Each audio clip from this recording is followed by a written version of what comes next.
Hey guys, now that we've got the garage door done and the windows done, what are we going to do next? Well, we're going to work on the walls, insulating all the walls here. So we've got a bunch to go. So what I'm going to do is, you can see, basically these are, I believe, like 8x8 posts, set down in concrete, and there are 12-foot ceilings roughly. They're about 91-ish, I believe, between the poles, okay? And so what the gentleman did, the previous owner, is just put basically some 1-inch styrofoam, in between the posts, and then threw in what looks like, I'm not sure if it's 7/16 or 1/2 inch OSB over top. And you can see here, there is basically pegboard, in between the OSB top and bottom. So there's no OSB in this area. It's just pegboard, and you can see right through to the styrofoam. Let me get a little closer up so you can see what's going on, and then we'll talk about what we're going to do. So this is the corner here, and he had this cabinet sitting right on that edge and kind of up. So there was nothing really here. There was just a little bit of the pegboard, and he's got the pegboard glued and a gazillion screws on there. Again, this OSB, here's the small pile of screws basically I took out of, the OSB. And as you can see, it's, I'm not going to spend a lot of time ripping all this out. So I am just going to go stud this with 2x4s. R19 insulation over top of everything, and then OSB over top of all of this. So that's kind of the plan for all these walls. So again, roughly 12-foot ceiling. So we're going to run, one 12-foot stud here, run some 23-inch wide R19 in there, and then there'll be a little, piece there in the corner. So we'll put a stud in that corner, right? So we have something to attach the insulation to. The insulation then will attach to the beam, and then we'll put OSB over top of it. So here's kind of what's behind this, right? So I started trying to seal this up a little bit. Let me see if I can get this piece back out. Come on. All right, had to stop. You can see here's the basically 1-inch styrofoam. And this is a roughly, I think, 1/2-inch fiber board that's between the outside steel sheet metal and the styrofoam. So there is, going to be some R value here. There's going to be a little R value here. And there's going to be, right, some R value here already from what they put in, plus what I put in. So I figure, there's got to be maybe an R value of, I don't know, 4, between what's already there. And if I add the R19 insulation, maybe we'll have like an R23, insulation here. And as you can see, I was playing around. Looks like he just had some pieces that he put in there. I went ahead and started taping up at least this area, so that way we can seal everything up best we can. So that way it's a little better airtight. I'm going to go ahead and spray foam along the bottom here. I've got some junk insulation that I will stuff, in these gaps that he has left. If I have enough spray foam, maybe I'll go ahead and, spray foam those up. We'll see how many cans I want to do. Up here around the beams, I will do insulation. Along there, you can see the blue foam to the OSB. We'll, stuff in some insulation there. So we'll try to do our best. Now, in this area, for example, you can see, I don't know if you can see it, but this styrofoam is behind the beam. In this area, you can see it's not. So I'm going to go ahead and try to stuff some, insulation in here to try and do a little better job. Anyway, we're going to go ahead and just reattach this. Forget what I saw back there, and seal this at least up and do my best to seal up everything he did. Since the fiberboard is, on the other side of the styrofoam, providing some protection, right? we'll seal up what we can. Now, what am I going to do for this? I'm not going to rip that out either. I have pink, what is that called? Something fold. I can't think of the word right now. So basically this is a 24-inch by 50 feet is how much of this you get. Powering off. So again, this is 1/4 inch thick, 24-inch by 48 by 50 feet. And I'm going to take that pink, and put it right over top of this. So that way it will basically take that 1/4 inch gap from here to here, and then we'll seal it up to the OSB, and that will help seal up all the little holes and perforations. You can see the glue sticking out. Again, there's a million nails in this. I'm not going to rip it out. It's too much of a headache. I'm just not in the mood to deal with it. So we're just going to take the pink, fan fold. That's what it's called, pink fan fold. Put it over top. Take some roughing nails, attach it in some spots to make sure it stays nice and secure. And then we'll stud these walls and then, put in our R19 that we've got. I've also got a roll of R21. So these couple rolls here, these 3 rolls I got off Facebook Marketplace for $80. So great deal on these 3 rolls, brand new rolls, never used. That's my sacrificial roll. I'll use the stuff into all these corners and everything to try to seal up, get all that airflow from, coming through. We'll try to seal it as best we can. And then there's the other, 5 rolls of insulation that I bought to help insulate this, and we'll insulate it all that up there too.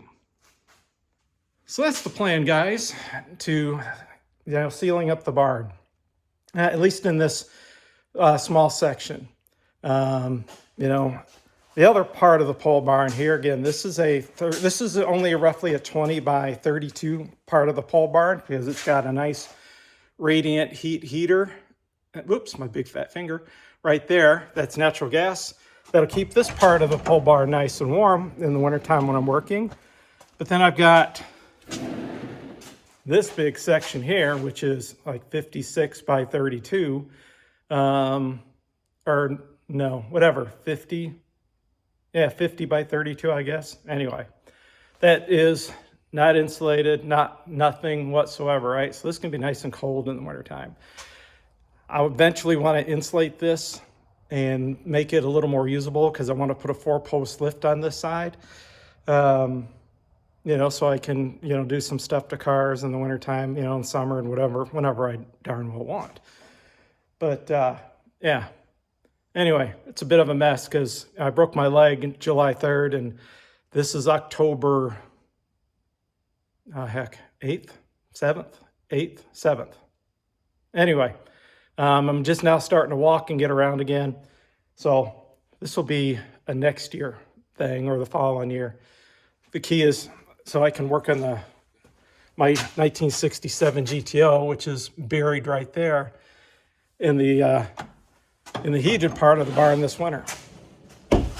Anyway, guys, that's what we're doing to insulate and make this barn more usable. All right, guys, so here is the first part, all taped up, caulked up. I basically seamed a bunch of the foam because I think what he did is he used a bunch of leftover pieces behind here. So I taped and sealed all that up. You can see I caulked here, and then I used this sheathing tape, around and sealed everything up. And this is made by Intertape Polymer Group. I got this at Menards. Man, this stuff is super sticky. So I still need to go up there and caulk all that and and also seal all that up, but we're going to just concentrate on doing this for right now. Now, guys, I'm putting this sheet up here. I'll get to that one in a second. But one thing I just wanted to point out is right here is where the studs are underneath this. So I marked it with a few arrows top and bottom, and then you can see I drew my line. Okay, that one kind of had the fold, but here's my next line, and now I know where I can, find the stud, right? Real easy to put in these roofing nails to hold this, pink fan fold on.